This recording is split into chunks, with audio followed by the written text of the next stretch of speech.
Okay, I mean, so this is, like I told Payman, this is not really number theory, it's more like Hodge theory, but it also doesn't have much number theoretic connotations actually, but you'll see at least in the first few minutes, there's a little bit of Hodge classes and Hodge conjecture. So what I want to talk about is a generalization of a theorem by Catani, Deligne, and Kaplan, which is a theorem about Hodge classes, right? So I will start by just reviewing that result or telling you about it if you haven't seen it. But then I'll be interested in a generalization of it.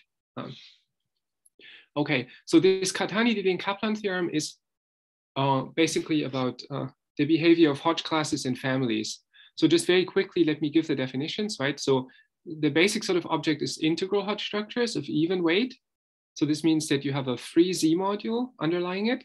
The complexification has a Hodge decomposition by PQ type, and the conjugate of HPQ is HQP. And then something that will also be important is that the Hodge structures are polarized. So a polarization is a certain kind of symmetric pairing that I will take to be defined over the integers. And I'll tell you the exact definition later, but for the time being, it's just some kind of pairing. The typical example is the even cohomology of a smooth projective variety, mod torsion, and then the polarization is constructed by integration and some cup products with ample line bundles. Okay, and then specifically, Catani, Deligne, Kaplan is about Hodge classes, like integral Hodge classes. So those are integral classes, abstractly, that are just of Hodge type KK. Everyone knows that the examples of this in geometry are fundamental classes of algebraic subvarieties, codimension K. And then, of course, the Hodge conjecture predicts that conversely, every integral Hodge class should be up to taking a big enough multiple at a linear combination of such fundamental classes. Right? And as also everyone knows, this isn't known at all except in some very special examples. So what this Catani, Deligne, Kaplan theorem is about is how these Hodge classes behave in families, and then some predictions that would be made by the Hodge conjecture that people were able to prove. Okay, so what they're looking at is a family of Hodge structures or a so-called variation of Hodge structure. So this lives over a base, which is a smooth complex algebraic variety. And then what you have is a local system whose stalks are the different integral, different finitely generated Z modules. And then at every point, you want the stalk to have a Hodge structure of weight 2K. And again, there's some polarization, which is some kind of pairing on this local system that polarizes these things. And there's some conditions on how the Hodge filtrations vary, but again, the specifics don't matter right now. And typical example would be cohomology of a family of projective manifolds. And then the local system is just a fiber-wise 2K cohomology. Okay, and so the observation is that if you have a family like this, and you take one point and look at a Hodge class in the fiber at that point, and then you look either nearby or everywhere on X, you look at those places where a parallel translate of this class stays a Hodge class.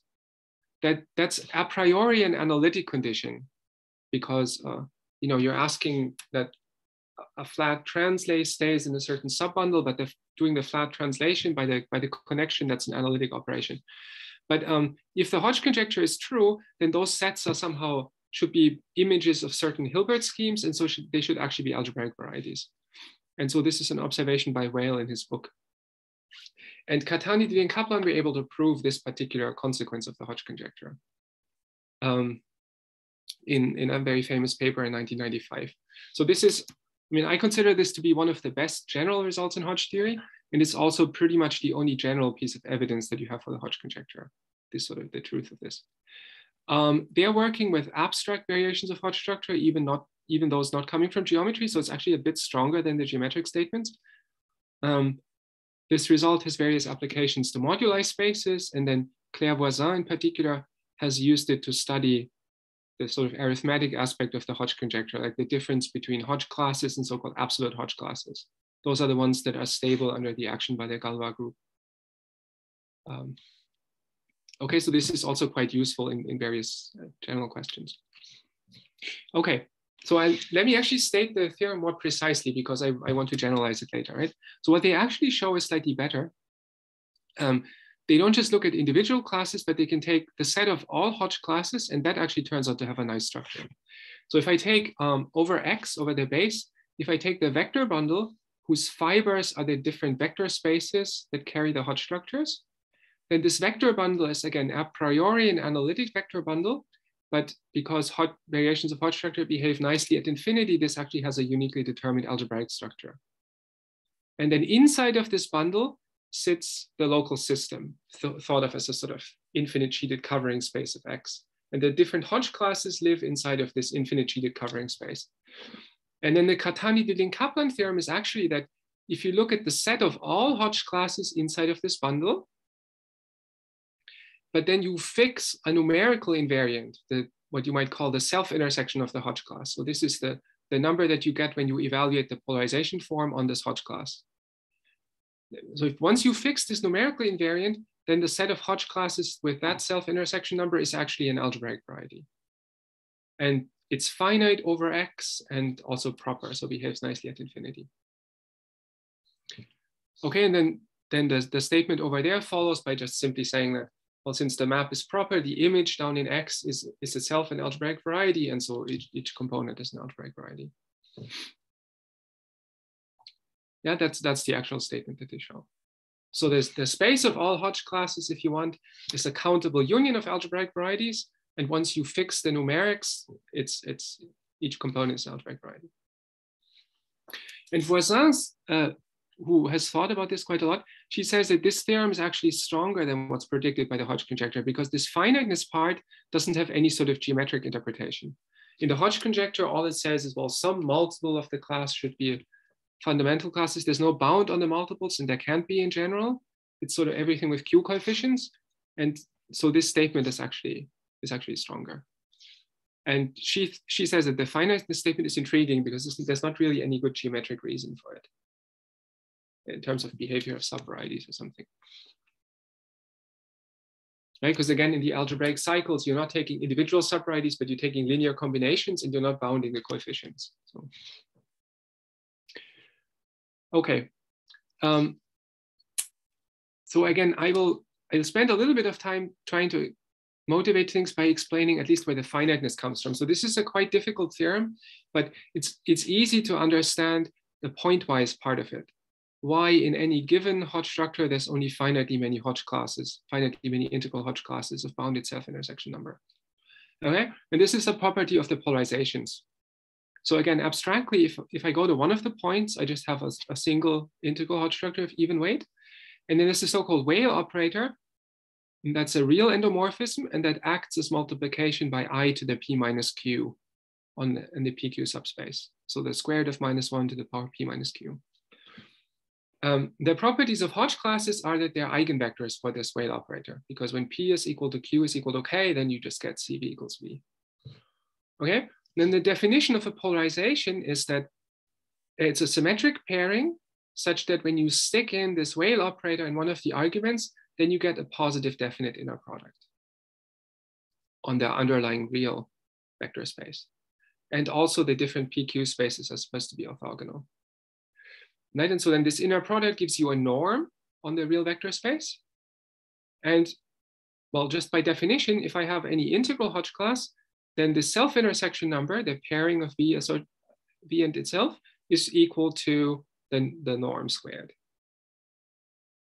And this is the reason for finiteness, right? Because now if I look at integral classes that have, for which Q of VV is a fixed number, then I'm looking at integral points on the sphere where the norm is equal to Q. So then I'm intersecting a discrete set and the compact set, and so it's finite.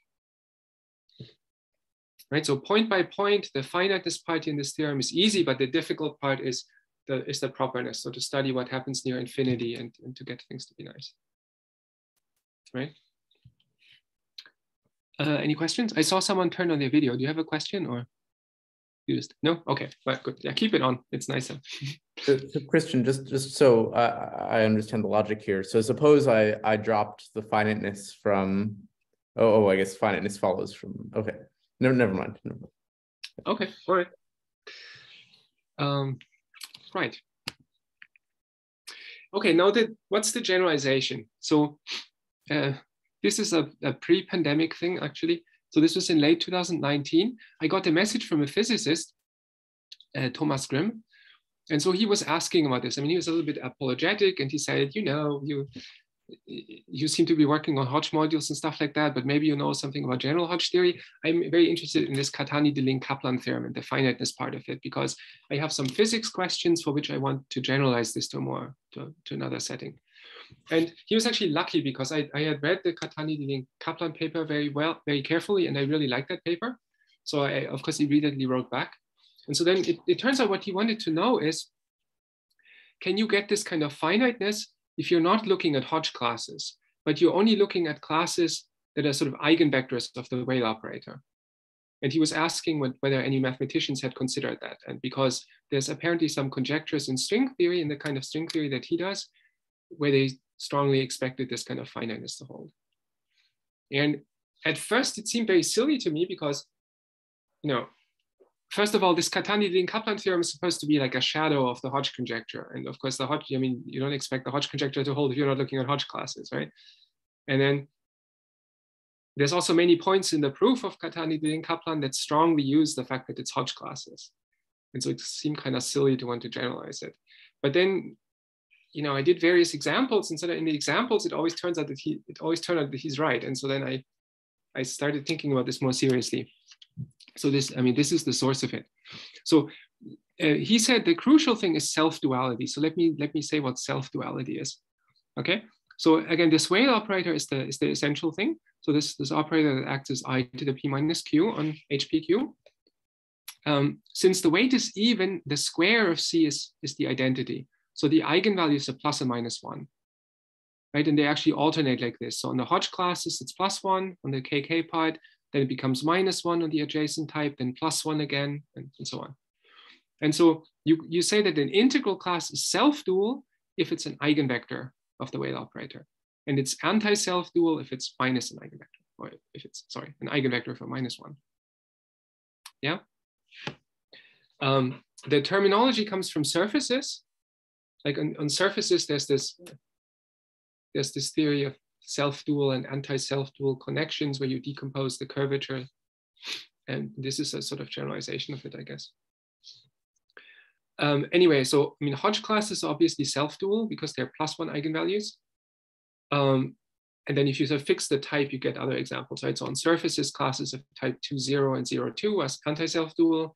On fourfolds, classes of type 4, 0 and 0, 4 are self-dual, and so on. So there's lots of examples.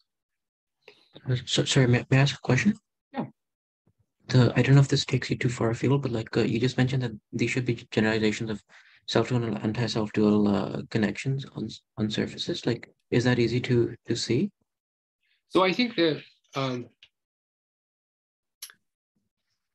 what you do on a surface is sort of you have the curvature form of symmetric, and then you decompose it according to the action of the star operator or something like that. And I think it yeah,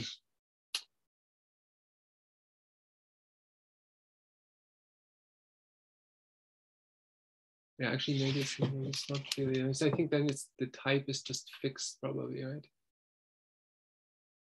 Yeah, okay, no, maybe it is like maybe you're right. Maybe it actually isn't such a great generalization. But I mean, still, sort of what you're thinking is on the surface that you have the entire H2, and then you're kind of breaking it up into a +1 eigenspace and a -1 eigenspace. Sort of like for the curvature, but maybe the exact condition is different. Yeah. Thank you. Yeah, sorry. Anyway, so that's the notion of self-duality, right? So what they actually care about is self-dual classes, self-dual integral classes. And this doesn't seem to have a geometric meaning, but it still has this sort of, I mean, you can understand it this way. So see, because the inner product was defined in terms of the Weyl operator, and the norm in a Hodge structure, again, is defined in terms of the Weyl operator. And so the self-duality condition is some kind of minimality condition for the norm. Because if I take any integral class, I can, of course, always decompose it into a positive and a negative part, just because the C has the eigenvalues of ±1. And then if I compute the square norm of V, it's the sum of the positive part and the negative part. And this is obviously greater or equal to the difference. And the difference is actually equal to the value of the pairing. This is because the different PQ subspaces are orthogonal. That is, so you see from this inequality that a class is self-dual, meaning V is equal to V plus, if and only if the V minus part is equal to 0. And that's if and only if you achieve equality here. So meaning that the Hodge norm is as small as possible, namely it's just the value of the self-intersection number.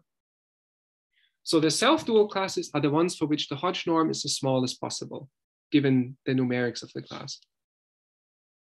And this is actually, at least in a sort of cartoon version, this is how it shows up in physics. I mean, I don't understand any of the stuff that he does, and but I gather from his explanations that roughly that's how it goes, right? So what they're actually looking at is families of Calabi-Yau fourfolds.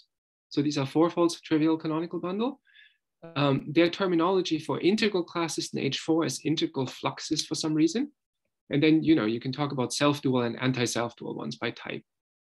And so what they actually look at is a pair consisting of a Calabi-Yau fourfold and an integral class in H4. And they let all of these things vary in moduli. So the Calabi-Yau varies in moduli over the moduli space of Calabi-Yaus, and the class varies over the entire H4. And this condition of fixing the self-intersection numbers shows up as some kind of consistency condition, that the pairing in this case is just the integral of V cup V, and this they can compute by using some other parameters in their theory. So this integral is somehow fixed by some other conditions. And so for them, it's natural to look at these pairs where the self-intersection number of the class is fixed. And then the Hodge norm squared shows up as some kind of energy associated to this pair. And so if I look at the condition that the flux or the V is self-dual, I'm looking at points in moduli where this energy is sort of minimized. And they expect that set should have a good sort of structure. Like there should be some finiteness for it and things like that.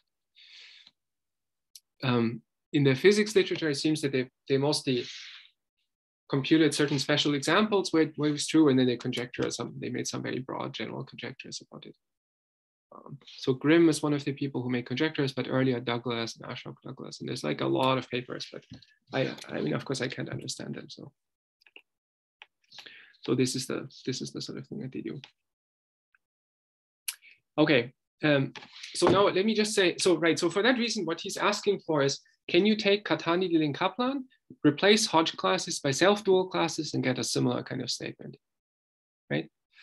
He also knows Hodge theory, right? So he was already aware of the fact that the algebraicity part, that loci of classes are algebraic, this can't hold for self-dual classes, because this condition of being self-dual is not an algebraic condition. So I'm gonna give you like 2 examples here, what these sorts of things can look like. So a kind of geometric example is if I look at the moduli of K3 surfaces. Okay, so the moduli space by Torelli is a quotient D mod gamma. D is 20-dimensional, so I'm going to have 20-dimensional domain. Gamma is a discrete subgroup. And this D is called the period domain.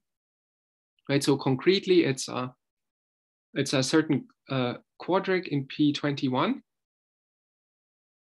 on which the form giving the pairing is negative definite, right? So I mean, the entire Hodge structure on the quadric is just determined by the 2-0 part, which has rank 1, so it's spanned by some vector sigma, and the period domain is just a space of these sigmas up to some conditions.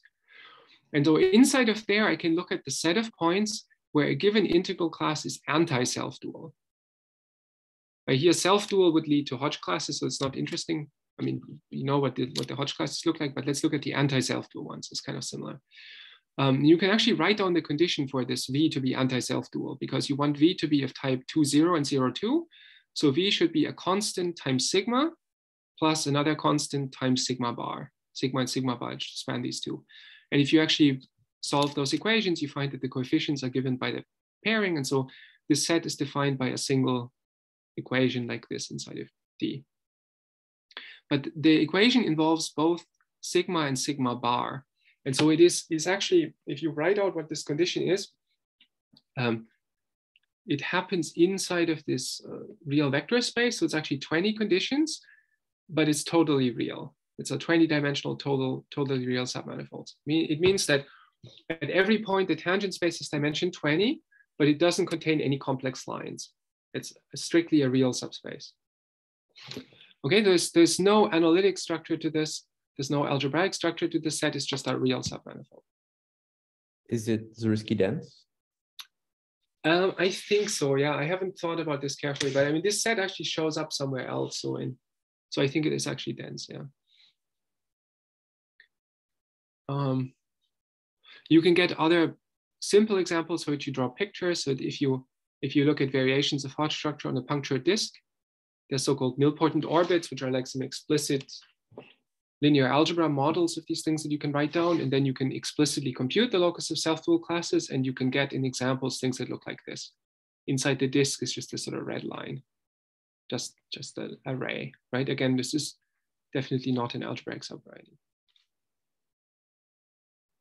Okay, so the best you can hope for in general is, I guess, some finiteness statements, but you cannot hope to get self-dual classes to be algebraic. Okay. Any questions? Yeah. Okay. Well, then I guess I'll tell you what the theorem is. So again, the setup is the same as in Katanidi and Kaplan. We have a parameter space, which is a smooth complex algebraic variety. We have an integral variation of Hodge structure of even weight, which again roughly means a local system, and every stalk has a Hodge structure of even weight. And then we take the vector bundle, whose fibers are the underlying vector spaces. And again, this is an algebraic vector bundle. Inside of this algebraic vector bundle, I have all of these integral classes. And now I want to look at the set where the integral class is self-dual. Okay, and so the theorem is the following, that if I do the analogous thing to Katanidi and Kaplan, I look at the set of points in the bundle that are integral classes with a fixed self-intersection number and eigenvectors of the Weyl operator. So this is the locus of self-dual classes. And then earlier Katanidi and Kaplan had, this is an algebraic variety. Now the replacement for that is that it's what's called definable in this O-minimal structure R and X. So this I will talk about a little bit, but this is some model theoretic version of algebraic geometry where you use more general functions than polynomials. This is some kind of theory where you talk about certain kind of sets that behave much like algebraic varieties, but they can be defined by more general functions, not just polynomials. And it turns out that this set is still nice in the sense that it's definable in such a structure. You also get to keep the properness in the finite fibers, okay? And so in particular, there's some nice uniform finiteness theorems for these O-minimal structures. And so once I know that every fiber of this thing is a finite set, then I can actually get that in this entire family, the number of points in each fiber is uniformly bounded. And so I still get the same kind of finiteness statement as in Katanidi and Kaplan. Once I fix Q, there's in every fiber, there's at most a fixed number of self-dual classes of given self-intersection number. Okay, so this proves some of the conjectures that the string theorists wanted. This is joint work with Thomas, the physicist, and then also Ben Bakker and Jacob Zimmerman. I mean, they had earlier worked on showing the period maps at definable, and they have quite a lot of experience with these O-minimal structures. So. Okay, so this is the theorem. Are there any questions on the statement? Or? You okay? Okay, all right. So I mean, I'll say a little bit about this definability. So again, if you want to hear about this in detail, talk to Jacob. This is the best choice, but I'll just do a very brief overview. Okay, so definability, yes. So what happens in the case of anti-self-dual? Like this is the self-dual version, right? This is the self-dual version. The anti-self-dual statement is exactly the same. It turns out that you don't have to even prove it separately. There's a trick where you can get the anti-self-dual ones from the self-dual ones just by tensoring with certain Hodge structures. So if I have a VHS, I can tensor it with some auxiliary Hodge structure of weight 0, and then the self-dual classes in the new thing are the anti-self-dual ones in the previous one. Okay. Yeah. Thank you. Yeah, right. Okay, right. So definability. So in definability, the basic object is what's called a structure. So this is a collection of sets in each Rn for every n. And those you think of as the sets that are sort of good sets, the sets in your structure that you can talk about. usually, you know, they'll be defined by formulas or things like that.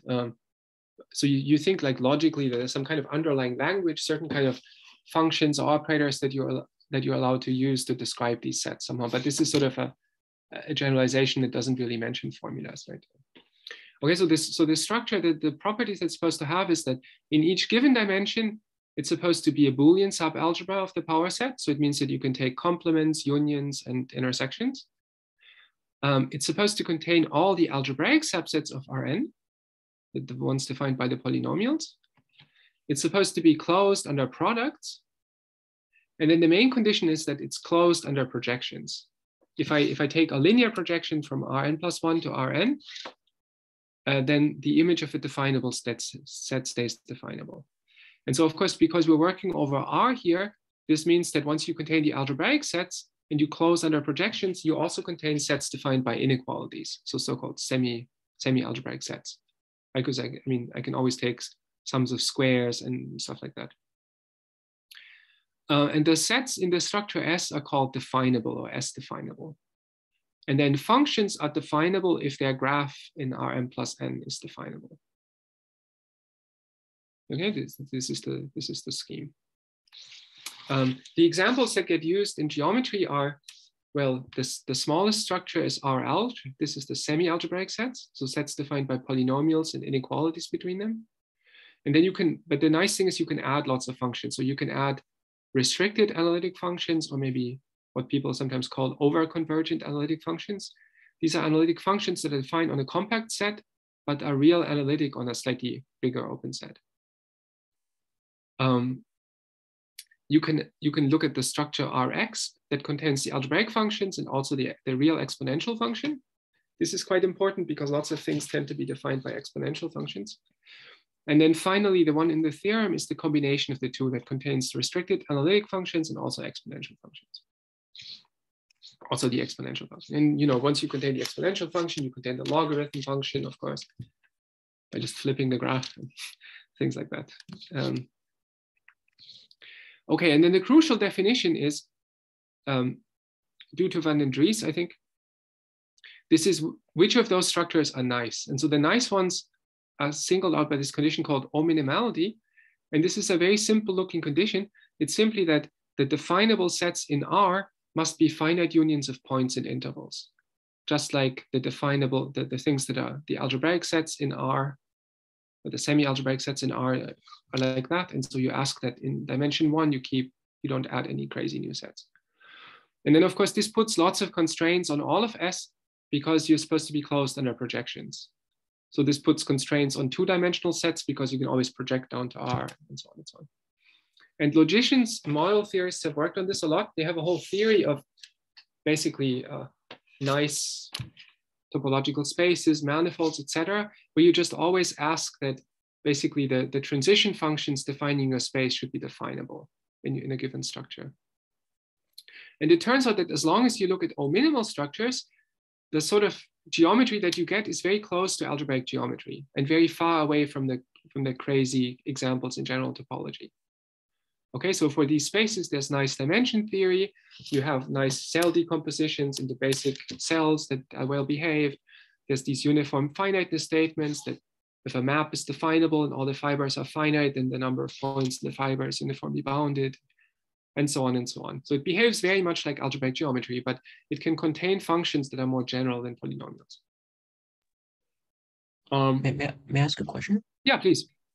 So is there some motivation for why we use real algebraic sets to define these things rather than like complex algebraic sets for, or why we're working with the power set of Rn? Well, because right. Because you want functions like the exponential function, for example, or real algebraic functions, right?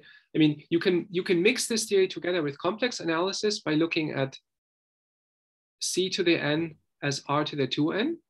And then you look at sets in C to the n that are definable as sets in R to the 2n.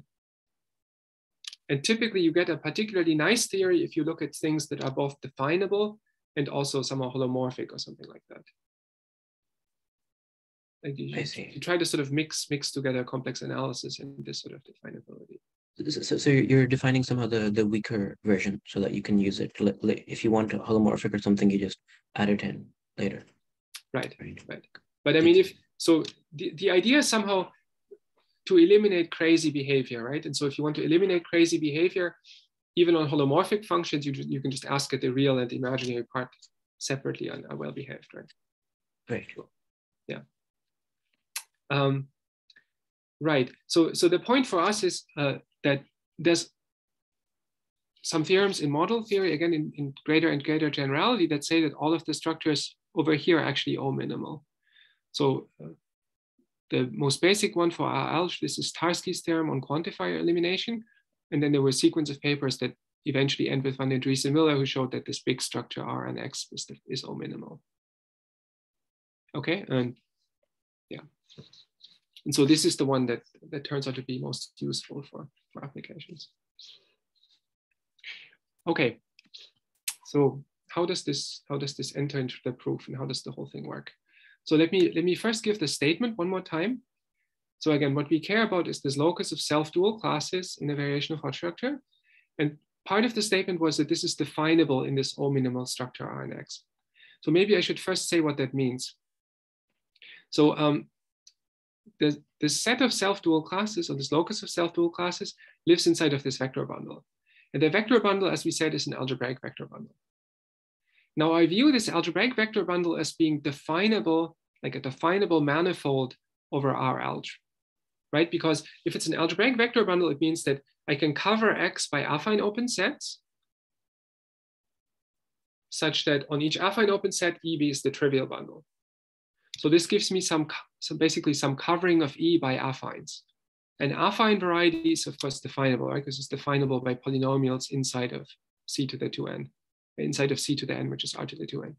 And then the transition functions from one chart to another are again polynomial functions. And polynomials are definable functions in this structure R-alg. So I can think of E as gluing together a bunch of affine spaces by functions that are definable in the structure R-alg. And so it looks like a manifold in that setting, right?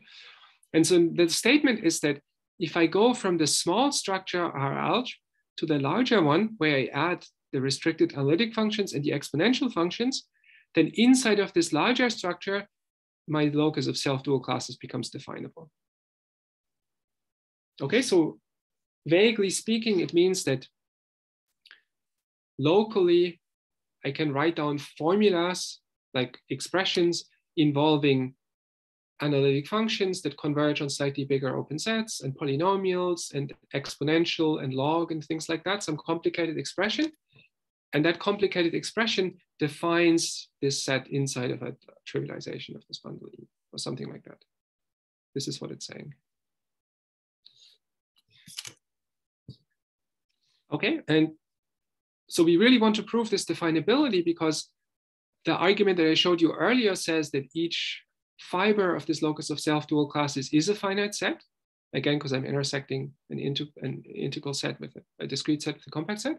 And so then I get this uniform boundedness out of the general theory. Okay, so how does, I mean, some of this might be a little bit technical now, so, well, but anyway, so I'll try to just give a sort of overview. Maybe towards the end, it gets a little bit technical. But, so how do we prove this?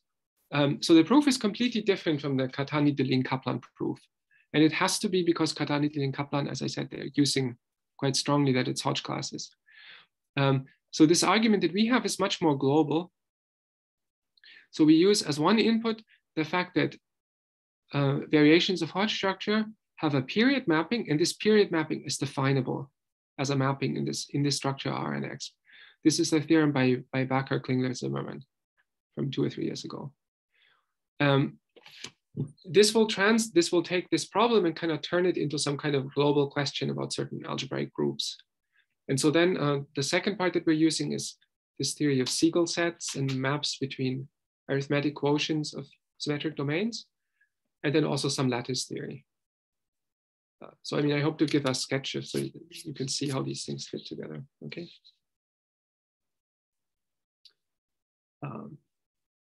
Yes, so about 2, I should say that I didn't know anything about morphisms between arithmetic quotients and Siegel sets. While I was working on this, I became something of an expert on Siegel sets, but it's faded again. So now when I'm talking about it, I'm not an expert on Siegel sets anymore. Okay, anyway, so let's start with a little bit of Hodge theory again. Okay, so just to motivate things. So when you look at Hodge structures have a moduli space, which is this period domain D. In our problem, we actually don't care about the Hodge structure as such. We only care about the Weyl operator, right? Because we're looking at the self-dual condition, and for that, you don't need to know the whole Hodge structure, you just need the single operator. And so it turns out that these Weyl operators still have a kind of moduli space, and this is the symmetric space associated to the period domain. This is a quotient of some real group by a maximal compact subgroup. Okay, so the way this works is if you fix a reference point and the reference Hodge structure at that point, this gives you a fixed Z module, a fixed pairing on it, a fixed Weyl operator, and a fixed inner product. So this is just I take one point in the space, and I take the fiber of the VHS at that point, and I use that as a sort of reference point. And then the algebraic group that I'm looking at is just the orthogonal group of this pairing Q. Okay, so this is a nice algebraic group. The set of real points are just the endomorphisms of the real vector space that fix the pairing. And then you get a maximal compact subgroup K by basically looking at the subgroup that fixes the inner product. Because the inner product is defined in terms of the Weyl operator, it's equivalent to saying that it's the elements that fix the Weyl operator under conjugation. Okay, and the symmetric space G mod K parameterizes these Weyl operators. A coset, I mean, the identity coset corresponds to this reference Weyl operator C, and then the coset of some arbitrary element G corresponds to the Weyl operator that I get by conjugating. Okay, so this G mod K is the moduli space of Weyl operators, if you want. And then since we're working over the integers, we also have an arithmetic subgroup, which is just the automorphisms of the integral lattice that preserve the pairing. So it's, if you want, it's the orthogonal group of the lattice HZ with the pairing being this pairing Q. Okay, and so this is a sort of replacement for the period map when you only care about the Weyl operator. So if I have my variation of Hodge structure, I can associate to every point in X the Weyl operator at that point. It acts on the Hodge structure in the fiber over that point. So I use the monodromy group to identify the integral lattice at that point with my reference integral lattice. I translate the Weyl operator from one to the other, then I get a Weyl operator, so I get an element in this G mod K. Then I have to mod out by this group gamma in order to account for this parallel transport. So I get a well-defined map from X into this double quotient, G mod K mod gamma, which basically associates to a point the Weyl operator. Right. It will be important later that gamma is actually not the monodromy group, but it's this bigger group. It's the whole arithmetic group, all the automorphisms of the lattice, not just the ones that show up in this particular family. And so the first input in the proof is this theorem by Becker, Klingler, Zimmerman, which says that this double quotient is a definable manifold in the structure R-alg. And the period mapping, this period mapping that I'm writing here, that associates to a point, the Weyl operator, that becomes definable in this larger structure R and X. Okay. So what this does is it gives some structure to this quotient of the period domain, if you want.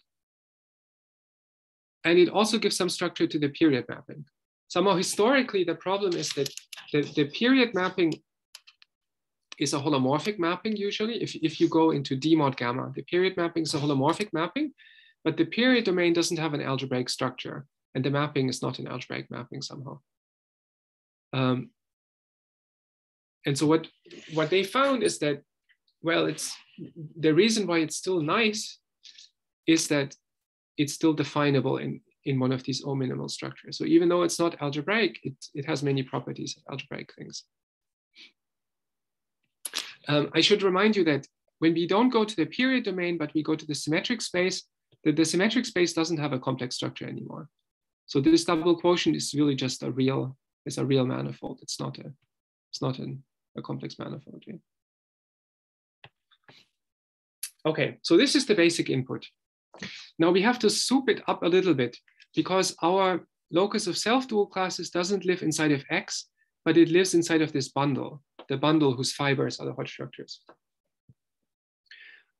So we have to also get a bundle over this arithmetic quotient, and that's easily done. Well, I have this reference vector space H sub C, and I could just simply add that. So I can make a sort of universal vector bundle over this double quotient where the fiber is this HC.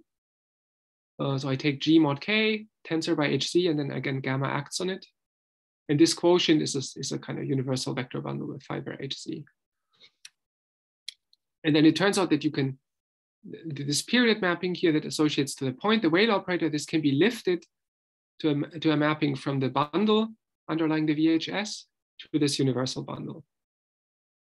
Okay, so this associates to a point in X, the Weyl operator, and to a point in the fiber, it kind of associates that vector, but parallel translated back to the reference fiber of the bundle. And once you have this theorem, it's not so difficult to show that this mapping on the bundle level is also definable in this omnimal structure. So when you lift this mapping up here is still definable. Okay, and so this is nice because the locus that we care about lives inside of this bundle E, the locus of self-dual classes. But it turns out that inside of this universal bundle, I can also write down a locus of self-dual classes in such a way that the locus in E, the one that I care about, is the pre-image of this universal locus under this mapping phi E. Okay? And so actually the problem is reduced to showing that the locus of self-dual classes in this universal bundle is definable. Because once that's definable, then the locus that I care about is the inverse image under this mapping phi E, and phi E is definable, and so the inverse image of a definable set is definable. And this gives me the definability in the bundle E. And for this universal locus, I can actually show a stronger statement, namely that the universal locus is actually definable just in this algebraic, in this R-alg structure. Okay, so this is very good because the traditional proof of Catani-Dillon-Kaplan is by some very messy local analysis, right? You say, well, X is sort of covered by products of punctured disks, and I analyze how Hodge classes behave asymptotically over a product of punctured disks as I approach the normal crossing divisor, and we do a lot of sort of messy local analysis using theorems about variations of Hodge structure. And all this is hidden inside of the fact that this mapping phi X and the mapping phi E are definable, right? So then once you go over to this side, to the side of these algebraic groups and their arithmetic quotients, the whole problem just becomes a kind of group theory problem. It turns out that all of the loci that you care about, they're somehow associated to these groups, and you're defining them inside of there by certain group theory conditions. And the definability has a totally different flavor. It's just some global arguments. You don't have to do any messy local theory anymore because you have definability of this map. Okay, so this is actually in some ways a great simplification also of the original Catani-Dillon-Kaplan argument. All right, so as I said, from now on, we're interested in the locus of self-dual classes in this universal bundle. So if you write out the condition, it's things that look like this, so the coset of some element in G and some vector, and then you want the vector to be integral. You want it to be fixed under the Weyl operator. This is the self-duality condition. And then you want it to have a fixed self-intersection number. Right, so this describes exactly the locus of self-dual classes in this bundle, in this universal bundle, that are self-dual of fixed self-intersection number. Okay, and so then the first question that comes up is, I'm saying this set is definable in this omnimal structure, but how could that possibly be true? Because, well, in a definable thing, you're never allowed to have any countable discrete set. the only discrete sets that you're allowed to have are finite, right? Because once I go into R, O minimality says that the only definable sets are finite unions of intervals and points. So a discrete set has to be finite. But here I'm claiming that I can do stuff like look at all integral classes with the fixed value of the pairing. That sure looks like a countable and countably infinite discrete set. How could that sort of thing be definable? Right? Okay, and so at this point, there's a little miracle that happens. At least to me, it's a miracle. There's a result from lattice theory, which says that, well, this set itself isn't finite, but we're not looking at that set. We're looking at that set modulo the action of gamma. And modulo the action of gamma, it is actually finite. Right? So in general, if I look at a lattice, like an integral lattice and a free abelian group and a pairing on it, a symmetric pairing, if I look at classes that have a fixed self-intersection number, then as long as the self-intersection number is not zero, this orthogonal group of the lattice acts on the set with finitely many orbits. Right? This is the solution to this seeming objection over here. So if I take these V's with fixed self-intersection number, but I take the modulo the action of gamma, then I only get finitely many points in the quotient. And so this is consistent with definability. And here it's very important that gamma is not the monodromy group of the original VHS, which could be quite small, but that gamma is the full orthogonal group of the lattice. Otherwise, this would be false. And so again, it's important that in Bakker, Klingler, Zimmermann, you can take the quotient not by the monodromy group, but by the full arithmetic group gamma. Yeah. Okay. Anyway, so these are sort of the first two steps, right? So we reduced from the locus of self-dual classes in the original VHS to the universal locus of self-dual classes. And on that universal locus, this group gamma acts with just finitely many orbits. And so I can actually further reduce it to just looking at a single orbit, a single gamma orbit. And so this is what I'm going to do now. Okay, so inside of this locus, I will now take a single gamma orbit. So this means that I take a fixed integral class that has a fixed value q for its self-intersection number. And then I look at the set of self-dual classes that are gamma translates of this fixed class. Okay, so I replace the condition over here by saying that V is in the orbit of gamma of this class, A, and I keep the condition that it's self-dual. And now I want to explain why this locus with fixed in a single orbit, why that's definable. And then the general locus is a finite union of these things. So again, that stays definable, and then I'm good. And it turns out that here the definability is just a general fact about algebraic groups. So it turns out that this locus is actually the image inside of this quotient of a smaller algebraic group. Okay, so I will show you why. So this is the slightly technical part. Maybe if you don't completely follow it, doesn't matter so much. But so there's actually, once I fix this class A, there's naturally a smaller algebraic group, which are just the stabilizers of this class, right? So inside of G, I have the smaller group G sub A of things that stabilize A. I have a smaller maximal compact subgroup, and I have a smaller arithmetic group gamma sub A.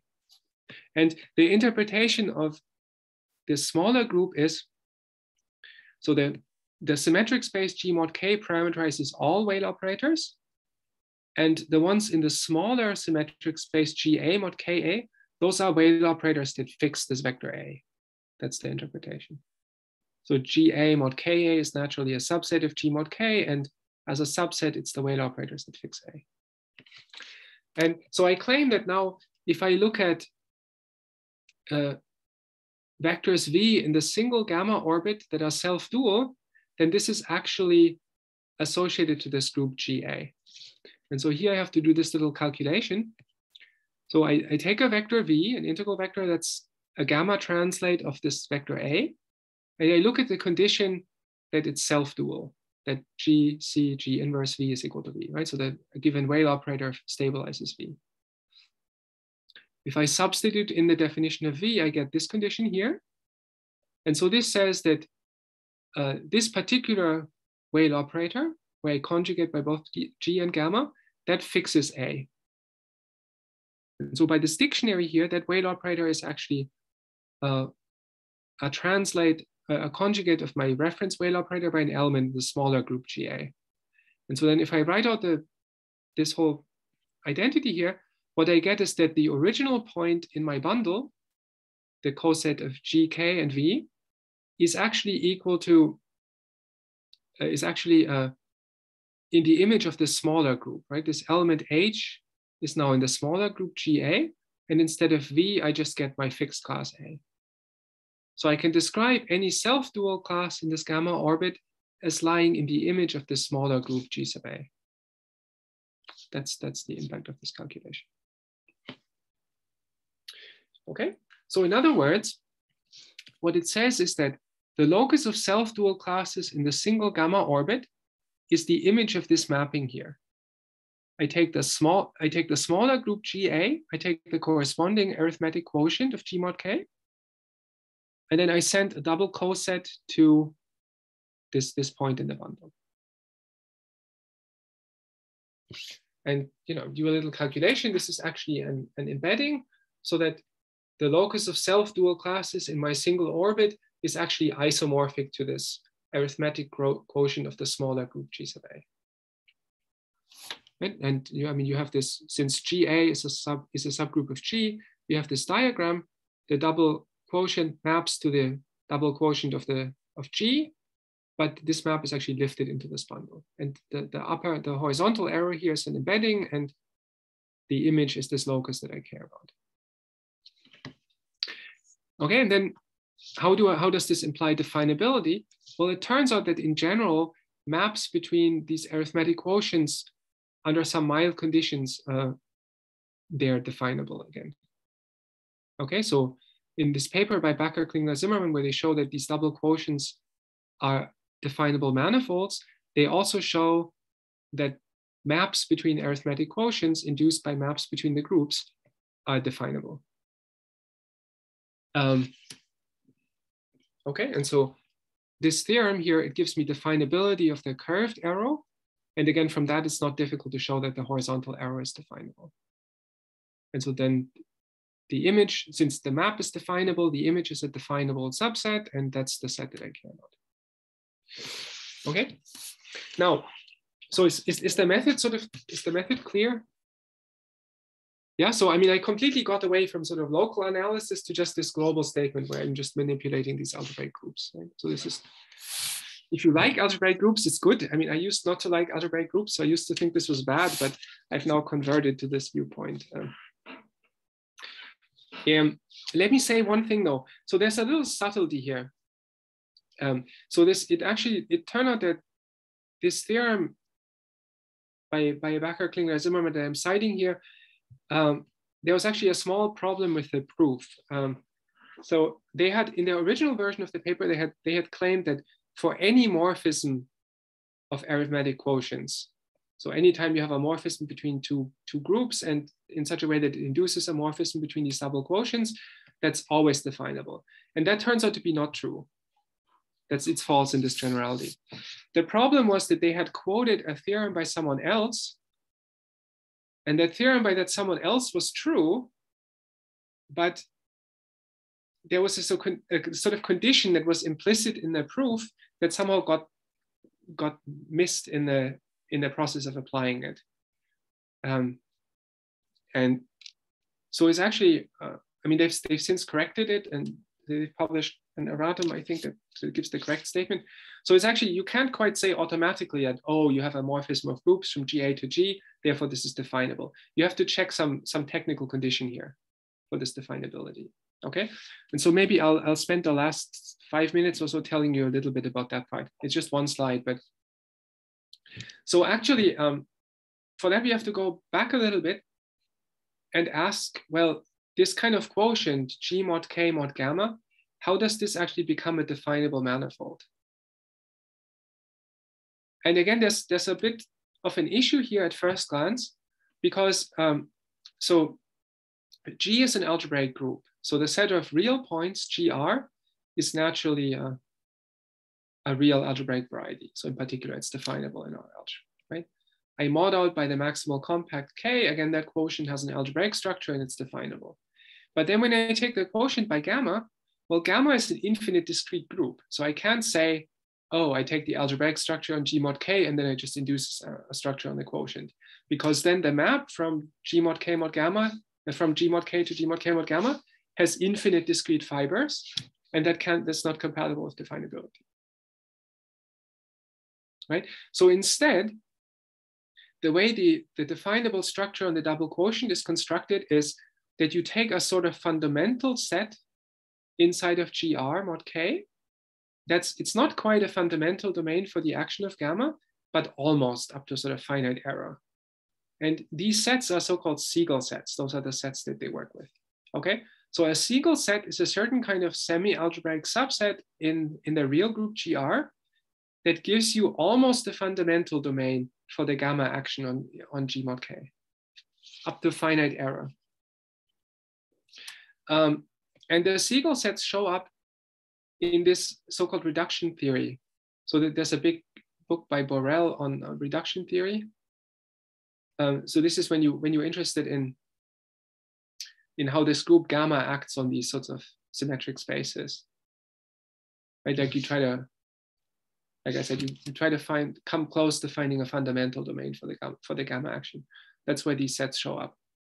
And so the key point that the Siegel set has is it has a slightly complicated definition, but in return, you get the so-called Siegel property, which says that if you have a Siegel set and you look at how many times a Siegel set S can intersect gamma translates of itself, that can happen only finitely many times.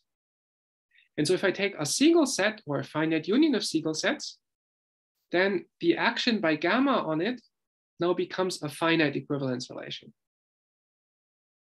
So instead of taking all of G mod K, I look at a finite union of Siegel sets inside of there. And then I say 2 points are equivalent if they differ by an element in gamma, but that's now an equivalence relation with finite equivalence classes. And then you can take the quotient by that equivalence relation and stay definable. So this is how it's done, right? The algebraic structure is not the algebraic structure on G mod K, but it's the fact that the Siegel sets are semi-algebraic.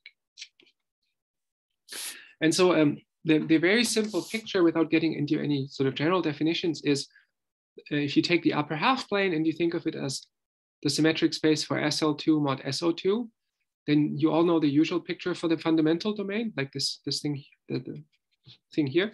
And so a Siegel set would be any sort of rectangle that contains that thing. So again, if I make this one drawing that I would make here, you know, a Siegel set can be some set like this, basically, like imagine that the lines are all straight, some rectangle of this shape.